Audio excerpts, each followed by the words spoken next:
नमस्कार दोस्तों, स्वागत आप सभी का आपके अपने YouTube channel defence welfare junction के एक नए एपिसोड के अंदर। और मैं हूं आपका साथी विजय कुमार। साथियों, अवेयरनेस जहां तक हो सके अपने साथी को देते रहें। यही मकसद इन वीडियोस बनाने का होता है, यही मकसद हर एक सोल्जर का होता है, यही मकसद हर एक एक्स-सर्विसमैन का होता है कि जो उनको इन्फॉर्मेशन है वेलफेयर से रिलेटेड या जो दूसरे के काम आ सकती है, वो इन्फॉर्मेशन हम दूसरे के साथ साझी करते हैं। यहाँ पर दोस्तों हम आस पड़ोस के अंदर देखते होंगे कि जब कोई एक्स सर्विसमैन की डेथ हो जाती है तो उसके परिवार वालों को पता ही नहीं होता कि उसको क्या क्या करना है।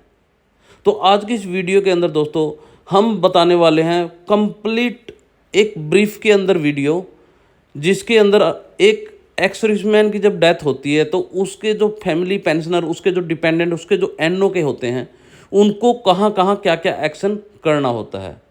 इसके अकॉर्डिंग ही दोस्तों उनकी बहुत हेल्प हो जाती है कि उनको नेक्स्ट स्टेप किस चीज़ में क्या लेना है। दोस्तों ये रिस्पॉन्सिबिलिटी हम सब की होती है, तो मैं अपनी रिस्पॉन्सिबिलिटी का निर्वाह कर रहा हूँ इस तरह की वीडियो बना के। तो आप अपने लेवल पर जितनी हो सके हमारे एक दूसरे की हेल्प करते रहिए। तो चलिए दोस्तों, वीडियो शुरू करने से पहले अगर आप इस चैनल के ऊपर नए हैं तो कृपया करके चैनल को सब्सक्राइब करके बेल आइकन को जरूर प्रेस कर दें, ताकि इन फ्यूचर जो भी हमारी वीडियो आती है उसका नोटिफिकेशन आपको मिल सके और आपका कुछ न कुछ बेनिफिट हो सके। तो चलिए वीडियो को शुरू करते हैं। दोस्तों यहाँ पर सबसे पहले हम बताते हैं कि जो action to be taken by the spouse oblique NO K on demise of pensioner, कि जो हमारे एक्स सर्विसमैन की वाइफ है या उसके बच्चे हैं, उसके जो भी एनओ के हैं, तो उनको क्या एक्शन लेना है जब एक एक्स सर्विसमैन की डेथ हो जाती है।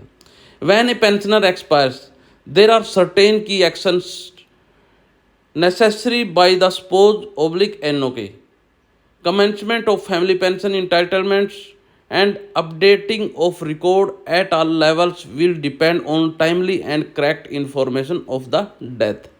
कि जब एक पेंशनर की डेथ होती है तो बहुत सारी ऐसी चीज़ें हैं जो उसकी पत्नी और उसके बच्चों को करनी होती है आगे फैमिली पेंशन को चालू करने के लिए, उसके अपडेट को, जो रिकॉर्ड है उसको अपडेट करने के लिए, और समय पाबंद होती है, टाइम बाउंड एक चीज़ें होती हैं ये जो आपको एक निर्धारित समय के अंदर अंदर करनी होती हैं। तो यहाँ पर दोस्तों जो मेन चीज़ें हैं वहाँ पर आप सबसे पहले देख सकते हैं some important action to be taken by spouse oblique NO K. जो सबसे पहले है दोस्तों, obtain medical certificate for cause of death and death certificate. यानी कि अगर एक्स सर्विसमैन की डेथ एक्सीडेंट में हुई है या किस कारण से हुई है तो उसके लिए आपको मेडिकल सर्टिफिकेट लेना होगा कि भाई उस डेथ का कारण क्या है। नंबर दूसरा, जो present yourself at the bank branch, deposit identity proof, life certificate and undertaking for activation of pension in the existing pension point joint account. तो यहाँ पर दोस्तों अभी बहुत सारे ऐसे पेंशन हैं जिनकी पेंशन बैंक्स के अंदर आती हैं डायरेक्ट, तो अपना लाइफ सर्टिफिकेट भी बैंक के अंदर जमा करते हैं, तो उनको अपने आप को प्रोड्यूस करना पड़ेगा कि जब जैसी डेथ हो जाती है जो भी उसका एनओ के होगा कि भाई ऐसे ऐसे मेरे पिताजी की डेथ हो गई है, एक्स सर्विसमैन की डेथ हो गई है और मैं उसका लीगली एनओ के हूँ, उसकी पत्नी हूँ। तो वहाँ पर उनको जो फैमिली पेंशन है उसकी प्रोसेस चालू करनी है। तो यहाँ पर दोस्तों तीसरा है submit application along with death certificate to pension disbursement authority PDA, DPDO, CPPC through your bank. और आपने डेथ सर्टिफिकेट के साथ में एप्लीकेशन सबमिट करनी है अपने कंसर्न जो पेंशन डिसबर्समेंट अथॉरिटी होती है, पीसीडीए वगैरह, तो जो भी आपकी पेंशन डिसबर्सिंग अथॉरिटी है उसके पास आपने एप्लीकेशन सबमिट करनी है अलोंग विद डेथ सर्टिफिकेट कि भाई जैसे ही आपकी जो फैमिली पेंशन है वो चालू हो जाएगी। उसके बाद दोस्तों जब से ये स्पर्श पोर्टल चालू हुआ है, ऑन माइग्रेशन टू स्पर्श this action is required through स्पर्श पोर्टल ऑनलाइन एज अंडर, कि जितने भी हमारे एक्स सर्विसमैन साथी स्पर्श के ऊपर माइग्रेट हो चुके हैं तो उनको ये एक्शन ऑनलाइन करना है स्पर्श के ऊपर। विजिट स्पर्श वेबसाइट, जो लिंक दे रखा है go to services. Under for family report event, click start family pension / death reporting. Personal details of decreased pension, select service army. Unique identifier, select any of the option, bank account, personal number, SPARS, PPO number. Fill as per the selected unique identifier, name of the pensioner, यानी कि आपने इस तरह से स्पर्श के ऊपर activity करनी है जैसे ही किसी एक्स सर्विसमैन की डेथ होती है और उसका जो स्पर्श के अंदर अकाउंट होता है।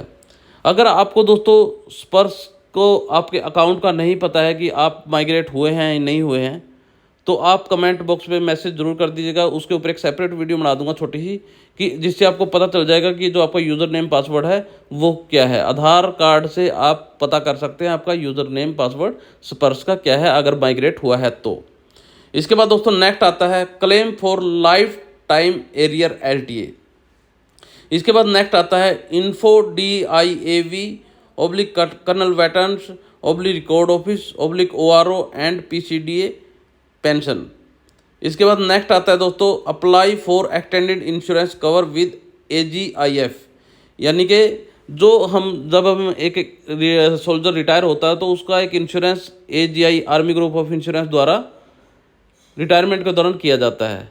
तो जैसे ही एक्स सर्विसमैन की डेथ होती है तो उस क्लेम को, वो जो एक आपको पॉलिसी मिलती है उसको आपने क्लेम करना होता है AGIF हेडक्वार्टर द्वारा।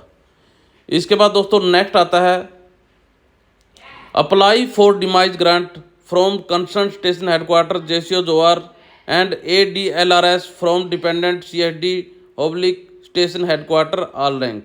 जो डिमाइज ग्रांट मिलती है दोस्तों स्टेशन हेडक्वार्टर से JCOs को, तो उसको आपने अप्लाई कर देना है।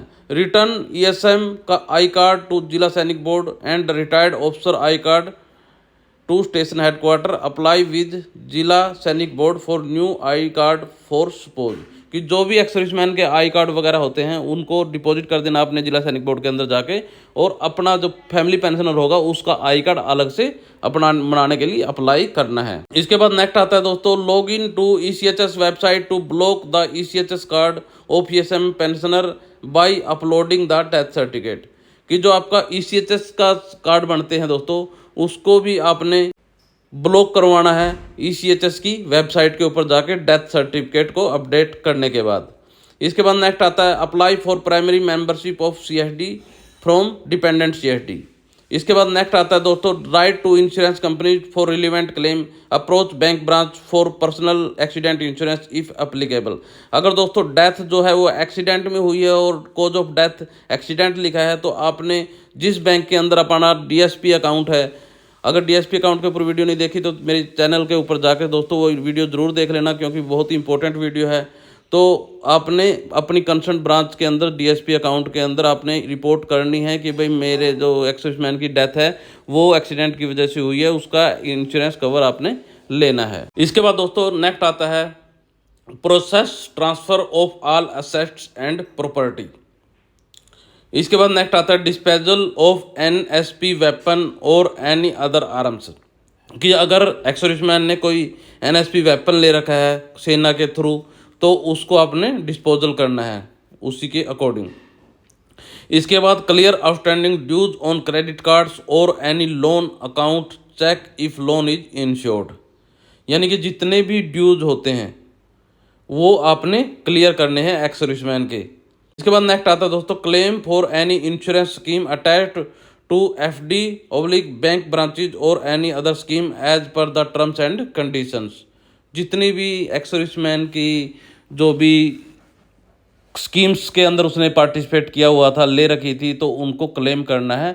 यानी कि इनकी ये चीज़ें दोस्तों टाइम बाउंड मैनर्स के हिसाब से होनी चाहिए। बहुत ही इंपॉर्टेंट वीडियो जो है आपको एक आसानी से एक छोटी सी यानी कि वीडियो के अंदर आपको सारी की सारी इन्फॉर्मेशन यहाँ पर मिल जाती हैं। इसके बाद दोस्तों नेक्स्ट आता है intimate death to income tax department for closing the file. तो ये हैं दोस्तों कुछ चीज़ें जो एक्स सर्विसमैन की डेथ के बाद उसके स्पोज / NOK को ध्यान में रखनी होती है और इसके हिसाब से ही उनको एक्शन करना होता है। दोस्तों ये वीडियो एक्स सर्विसमैन के लिए तो है ही है, साथ में इस सबसे इम्पोर्टेंट रोल होता है जो उसकी सपोज है, जो उसके एनओ के हैं, उनको इस तरह की वीडियो के बारे में बताया जाए ताकि उनको अवेयरनेस हो सके कि भाई इन केस देखो ट्रेजेडी का किसी को पता नहीं होता।